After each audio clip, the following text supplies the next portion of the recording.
여러분 반갑습니다. 선우의 퇴직일기 김선우라고 합니다.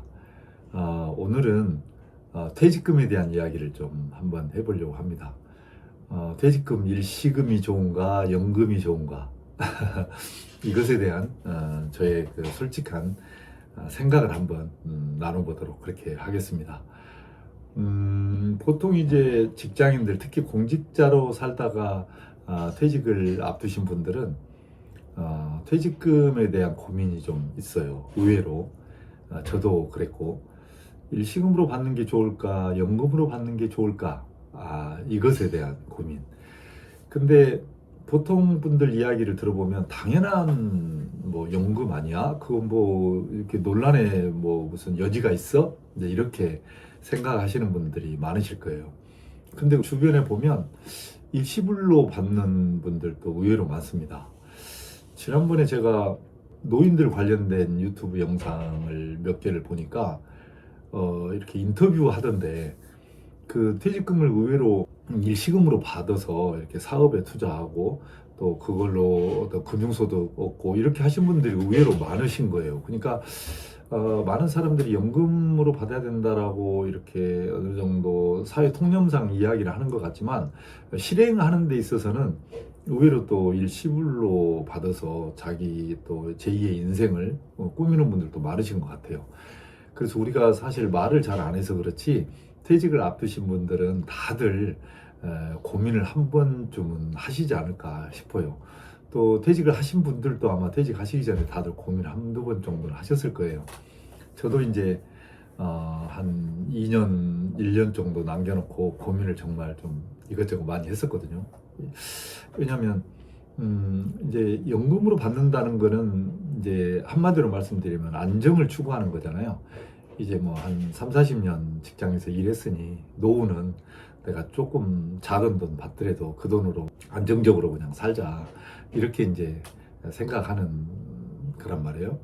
근데 이제 일시금으로 받아야 되겠다고 생각하는 분들은 시대 자체가 지금 60살이면 너무나 젊은 나이 아니냐, 제2의 인생을 한번 노려볼 필요도 있고, 이렇게 생각하고 이제 실행 옮기시는 분들도 계시고, 또 한 부류는 주변의 여건 자체가 이게 큰 돈을 쓰지 않으면 내가 노후가 조금 힘들어지는 것 같은, 예를 들자면 뭐 가계비라든지 주거비라든지 뭐 이런 것들, 병원비라든지 의료비 이런 것들이 이제 과하게 들어가는 상황, 어쩔 수 없는 그런 상황에서 이게 큰 돈을 써야 될 상황이 오는 경우 이제 그런 판단을 많이들 하시는 것 같아요.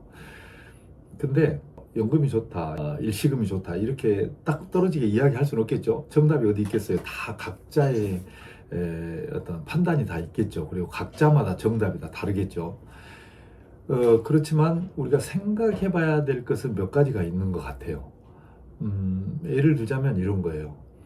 내가 퇴직 이후에 그 타려고 예비되어 있는 퇴직금 외에 다른 수입이 적당하게 있느냐. 내가 노후를 좀 안정적으로 챙길 만한 어떤 다른 연금이 있다든지, 뭐 아내의 국민연금이 좀 있다든지, 또는 어떤 사기업체에 들어오는 연금 있잖아요. 사보험 이런 것들이 좀 있다든지, 아니면 부동산 수입이 좀 있다든지, 금전적으로 어디에 내가 뭐 이자 수입이 좀 있다든지, 뭐 이렇게 투자해 놓은 게 있어서 뭐 이런 것이 적당하게 있다고 한다면 뭐 그 문제는 없을 것 같아요. 또 하나는 내가 지금 주거비, 의료비, 생활비 이런 것들이 큰 목돈이 들어갈 상황은 아니다. 또는 그런 상황이다. 이런 것에 따라서도 좀 달라질 것 같아요. 그런 것도 좀 확인을 해봐야 될 것 같고. 또 하나는 자녀들인데, 자녀들이 지금 다 성장을 해서 이제 내가 뭐 특별하게 지금 자녀들한테 돈 들어갈 일이 있다, 없다. 이런 것도 한번 고민이 필요한 것 같고. 그리고 또 하나 제가 좀 중심에 두었던 게, 그 돈을 내가 관리하는데 스트레스가 있냐 없냐, 이제 이런 것도 저는 상당히 제 주관적으로는 생각을 많이 했었거든요. 저는 근데 돈 관리할 자신이 별로 없어요. 그리고 사업 체질이 아니어서 주변에서도 평소에 사람들이, 야 너는 사업가 체질 아니야, 너는 저 영락 없는 봉급쟁이 스타일이지, 어디 가서 네가 사업해가지고 돈 벌 스타일은 아니야, 이런 이야기를 많이 들었거든요. 근데 저는 돈 관리하는 게 스트레스입니다. 그래서 옛날에부터 봉급 타면 아예 봉급에는 관여를 잘 안 합니다. 이게 그 주는 용돈 그냥 받아서 쓰지. 그러다 보니까 쫌생이처럼 살기도 하고 그랬는데, 어쨌든 저는 돈에 대해서 엄청난 스트레스를 받는 그런 스타일이에요. 그래서 이제 돈에 대한 스트레스를 받냐 안 받냐, 돈을 잘 운영을 하느냐 안 하느냐, 이런 것도 좀 한번 자기 스스로 한번 판단을 해봐야 될 것 같아요. 그래서 이런 한 4가지 정도, 이런 거를 판단을 해보면 내가 일시금으로 타는 게 나을지 아니면 연금으로 타는 게 나을지, 요것에 대한 어느 정도의 판단은 좀 쓸 것 같아요. 근데 요즘에는 연금 제도가 이제 그런 제도도 있잖아요. 뭐 절반은 일시금으로 주고 절반은 연금으로 주고 뭐 이런 제도도 있잖아요. 그러니까 다양하게 이제 써볼 수는 있겠죠.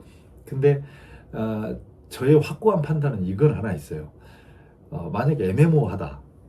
이거 뭐 좀 집에 들어가는 주거비나 의료비나 또 생활비 이런 것도 좀 등락이 좀 어느 정도 애매모호한 것 같고, 애들도 좀 애매모호한 것 같고, 또 내가 돈 관리하는 것도 좀 애매모호한 것 같고, 또 들어오는 수입도 좀 애매모호한 것 같아. 그래서 내가 이거 연금으로 해야 되나 일시금으로 해야 되나 라는 것이 좀 판단이 잘 안 쓸 때, 그럴 때는 연금으로 해라.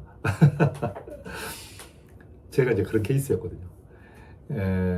그래서 가능하면 좀 마음 편한 것이, 이제 사람들은 대부분 다 연금 쪽으로 가는 게 이제 마음 편하다 이렇게 생각을 하잖아요. 근데 사람마다 이제 주어진 환경이 있으니까 여러분들 스스로 한번 좀 판단을 해보셨으면 좋겠어요. 그 대신 딱 하나 조심할 거는 있어요. 2가지. 어떤 게 있냐면, 하나는 여러분들이 이제 사람을 만날 때 보면 여러분들이 친하거나 여러분들하고 잘 통하는 사람들을 만나잖아요.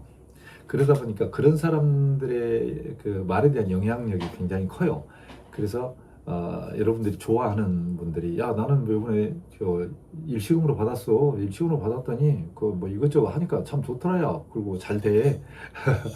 이런 경우도 있고, 야야 무조건 연금으로 받아야지, 그걸 말이라고 해. 이렇게 하는 분도 계실 거예요. 근데 그분들이 아무리 친하고 여러분한테 잘해준다고 해도 그분들은 그분들의 사정이니 그분들의 말에 따라가지 마라. 그러니까 다른 사람 말에 따라가지 말고 여러분들이 여러분 스스로를 객관적으로 판단해서 주체적으로 결정을 해라. 또 하나는 반드시 아내나 남편, 특히 이제 남자들이 이제 이 영상 많이 보시니까 아내에게 반드시 상의해라. 그래서 아내의 동의를 구해라. 이 2가지는 제가 꼭 좀 말씀을 드리고 싶어요. 그래서 나는 일시금으로 하고 싶은데 아내가 무슨 일 있어도 당신 안 돼, 일시금 안 돼, 연금을 해. 그러면 아내 말을 따르는 게 맞다. 어쨌든 살다 보면 이제 다 사람들이 퇴직할 때가 되고 은퇴할 때가 되고 이제 그러잖아요. 그래서 퇴직금이라고 하는 이제 직장 생활 20년, 30년, 40년 동안 그 마지막 결과물이잖아요. 그게 그 결과물이 우리가 통상적으로 생각하는 금액보다 이제 큰 경우가 많단 말이에요. 그래서 그런 돈에 대해서 어떻게 운영을 할까, 내가 어떻게 미래를 설계를 할까, 이런 부분에 대한 고민이 있어요. 그래서 여러분 스스로 여러분들 객관적으로 냉철하게 잘 판단을 하시기 바랍니다. 제 주변에 계신 분들 보면 그 결정을 해놓고 꼭 그 이렇게 후회하시는 분들이 꼭 계셔요. 또 뭐 잘했다고 하시는 분도 계시고, 근데 의외로 후회하시는 분들이 의외로 좀 있습니다. 그래서 판단 잘 하시기 바랍니다. 그래서 혹시 퇴직을 이미 하신 분들은 후배들에게 전해주고 싶은 말씀 있으시면 이 아래다 댓글을 좀 달아주시기 바랍니다. 그리고 퇴직을 앞두신 분들, 다시 한번 말씀드리지만 냉철하게 객관적으로 주변의 말 듣지 말고 아내와 반드시 상의해서 꼭 현명한 결정 하시기 바랍니다. 아셨죠? 자, 오늘은 여기까지 할게요. 고맙습니다.